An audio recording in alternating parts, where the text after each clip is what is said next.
Miss Murphy, the reason why I chose to interview you is because I was up one night looking on Facebook and I saw this Facebook post of yours that really stirred up my emotions. And it was a letter written by Ralfi Lacero. And it was about his kind of like a journey of his relationship with you from the beginning to the end. And I thought, this would be awesome for everybody else to see the relationship that you have with your students here at Molina Upper. So, if you want to tell us a little bit about that letter and how it affected how you felt about your relationships with your students. Okay, thank you, Ms. Trout. So back in October, Ralphie texted me. We still keep in touch. He texted me and said, "Hey, Mom, I want to do a memoir about you." And I was like, "Okay." I was like, "Well, what do you need?" And he was like, "Just a couple bits of information." So I gave him the information, and over the course of the next 2 months, we, would check in, but I really, it was just general conversation. And then right before Christmas, he texted me. He was like, "Hey, Mom, I got a 100 on my paper." I was like, "What paper?" I had forgot all about it. And he was like, "The memoir." He was like, "I'm going to share it with you." And maybe like 10 seconds into reading it, the tears just started pouring out of my eyes because of our journey. So I met Ralphie back when we started at Molina. So we went in Molina in 2015, 2016 school year. And he was in my sixth grade class, my homeroom. And initially he was just like angry all the time. He was disrespectful. No matter what I did to reach out, he just was resistant to whatever. But I never give up on my kids. It's a part of it. And next year we went to seventh grade. They went to seventh grade.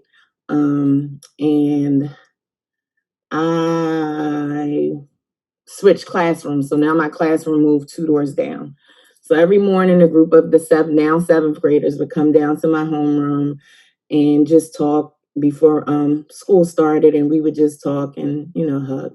One day, the seventh grade English teacher, Miss Koistra, came and handed me like this index card, and it was a letter that the students had to write to a teacher, and it was from Ralphie, and it was like an apology letter. And he apologized for being mean to me and being disrespectful, and he told me how he knew I was only trying to help him. And then he said he was excited because I was going to be their teacher again in eighth grade. So, backstory, let me back up a little bit. So, when I initially interviewed for Molina Upper, I interviewed as the science teacher because I was a middle school science teacher for 12 years. I got hired as the sixth grade reading teacher, ELA teacher. I had taught reading for probably 2 years prior to that. So I had a conversation with Ms. Reed one day about the science position, and she was like, "I didn't know you taught science." I said, "Yes, for 12 years. She was like, "Oh, okay, you're my new science teacher." So all the kids knew now that I was going to be the eighth grade science teacher. So they were excited. And so, I remember Ralphie putting in that note, "I'm your first Mexican son." I was like, "Okay, I don't discriminate." Like, So I got kids of all nationalities. So fast forward to eighth grade, it was like a completely different student. Ralphie was like one of my shining stars. What he promised me in that apology letter, he held up to every end of it. He was a star student. He would come to my class during lunch. He would stay with me at the end of the day, sometimes till 5, 6 o'clock. It would be a bunch of kids in there, and it was like a family. Like, we created a family, which I don't know. I think I just have this nurturing persona where the kids just cling to me, and it becomes like mother son, mother daughter relationships. And throughout that year, like those children, because they were my first class, the bond just became deeper. And I'll never forget all of the kids. I had to write a speech for graduation, and the kids would come in the room and they'd be joking, "You're gonna cry, you're gonna cry." And I'm like, "I'm not gonna cry. I'm not gonna cry." And standing at that podium, and Ralphie wrote about it. The kids noticed like my leg was shaking, like my leg wouldn't stop shaking. My voice started cracking, and the tears, they were just streaming down my face. But I got through the speech, and it was just amazing. Like, and that last day of school, as he wrote about, the kids were helping me pack up the classroom. I had movies, and I had, because I loved to take pictures, I had made a compilation video for the kids of, you know, their years there, and I put it to a song. And I said, "Hey guys, I got something for y'all to see." And they was like, "All right." So I played it, and everybody started crying, except for Ralphie, who was in the corner eating hot wings. And he was like, "I was going to get up and, cry and stuff, but them hot wings were really, really good." So, but the last day it was like, they were like, "Well, we're going to miss you, and I don't want to leave you." And I said, "You're not leaving me. Like, I'm going to be around forever. Like, I'm always going to be here. Like, just because you're leaving and going on to high school, that doesn't mean that our relationship has to stop." Um, and it hasn't, because even when Ralphie went to high school, he came back and helped me, like, be my assistant basketball coach. And he would just always come and help me. And even when he needed references for a job, he would call me. I would give him the reference for the job. So we've stayed in touch. Even to this day, we're still in touch and we're still in contact.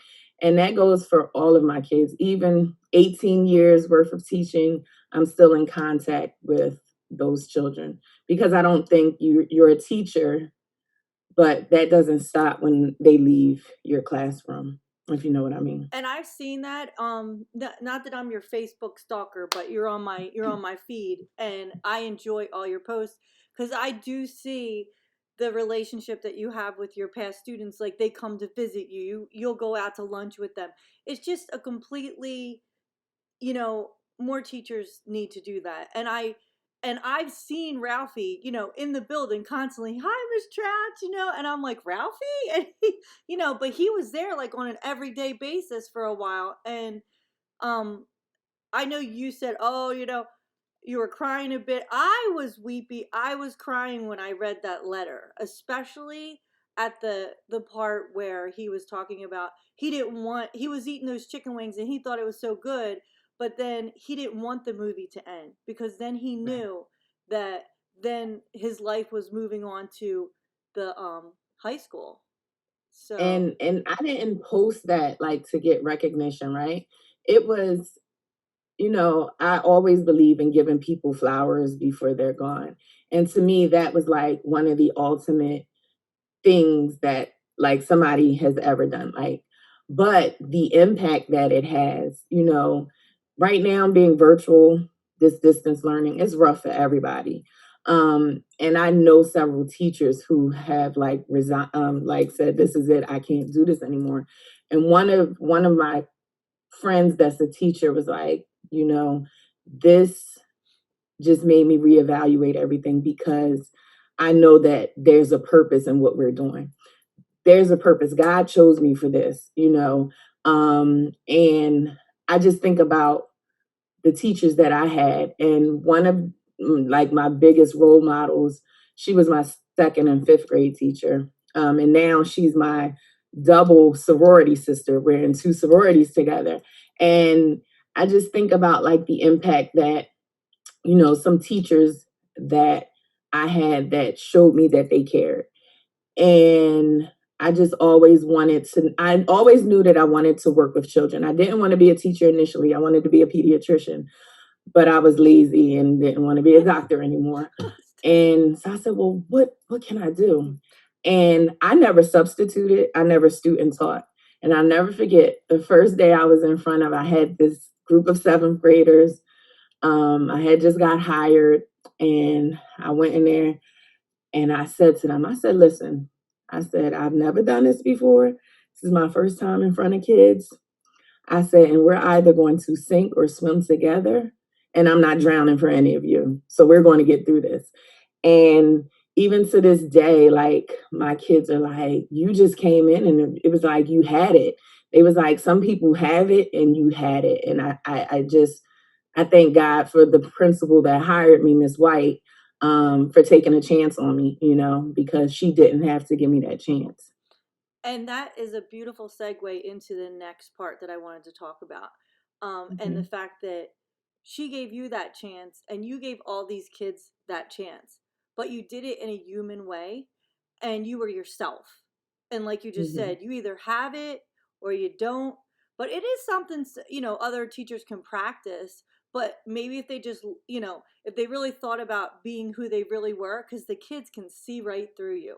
So, Mhm. how do you feel you use that strategy of being human and just being yourself in the classroom, being real? I'm just like it's funny. Like I'm just me. I feel like I'm like a big kid, right? Um, Sort of like their mom, but sort of like their big sister too. But I've just always been real because I'm a transparent person. And life's experiences have made me that way. When I need to be stern, I'm stern, but they know that it's coming from a place of she's not being mean. She cares about me, right? I think you have to build relationships with people and you have to build relationships with your students. When I first started teaching, I would go to my students' football games, basketball games, like they played little league sports. Um, I go to birthday parties. And it didn't stop. So, I was born and raised in Atlantic City. I started teaching in that area, Pleasantville, then Atlantic City. When I came to Camden, my commute was about an hour a day. And some days I was at work till 6 o'clock, 7 o'clock. And I had a senior in high school who played 3 sports. So it was a lot of transition, but I still made time to let these kids know that you're important to me. I care about your lives. I care about who you are as a person. I don't just teach you science. I teach you to get you ready for the real world because life isn't going to be easy. And I've always made it a point to tell them, listen, you want me to be sweet and sugarcoat stuff for you? I'm not, because when you leave me, when you get in the real world, people aren't going to make it easy for you. You're going to have those tools, have everything in your toolkit to help you get through and navigate through life. And, I've always made it a point to just be real with them. I think when you're real with them and they see your vulnerability and they see that you make mistakes too, and you're not this perfect person, they're more accepting of you and they're more open to you. So I've always like lived my life or my teaching career like that.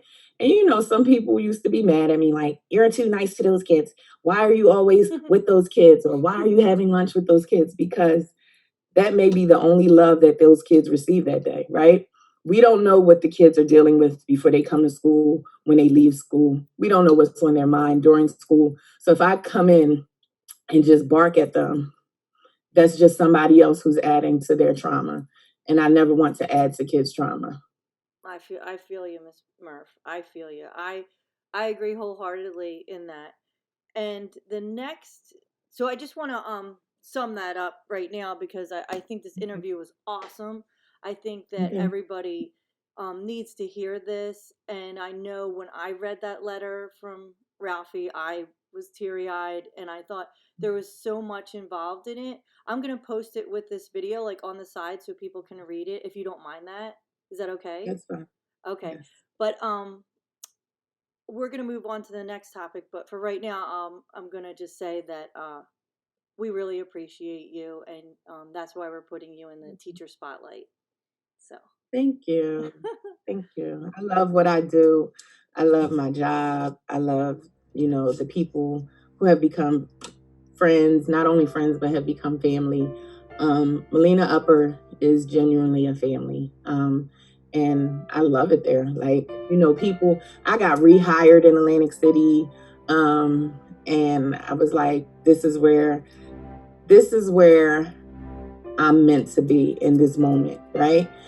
And that letter, that memoir that Ralfi wrote, allowed me to, it like solidified the fact that this is where I'm meant to be. This is the group of children whose lives I am meant to impact in this moment in time.